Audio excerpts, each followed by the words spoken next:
Starting today, we at PazNaz are going to support each other as we live missionally. We will serve in places where God is already at work in our community and intentionally pursue relationships with our marginalized neighbors. There are several ways you can participate.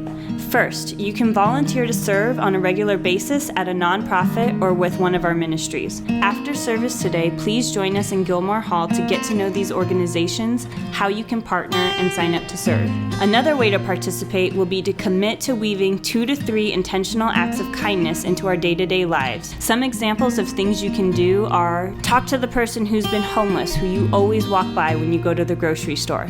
Ask them their name and get to know their story. Go to a convalescent home and ask who doesn't get any visitors. Commit to visiting them once a week or on a regular basis. If you work in an office, learn the name of the person who cleans your office or takes out the trash. Talk with them and get to know them. There are many things that you can do. The point is to build relationships, to rub shoulders with people who are different than you, get to know their name, and get to know their story. Stories are powerful, whether you are listening to them or telling them. On Wednesday nights, Jerry Romasco will lead us through a vulnerable exploration of the power of story. This will strengthen our ability to develop meaningful relationships with those who are both similar and radically different from us. Our stories will also help encourage each other as we engage in the community. So please join us on Wednesday nights so we can dive deeper through our stories. In Matthew 25, Jesus says, "For I was hungry and you gave me something to eat.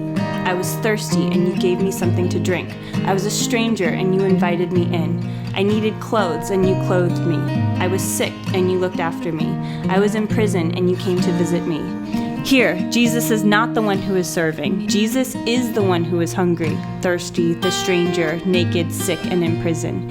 He says, "Truly I tell you, whatever you did for one of the least of these brothers and sisters of mine, you did for me."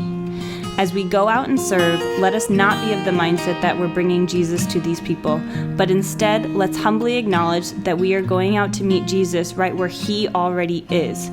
Let's pray that we will see him, and that when we see him, we will recognize him.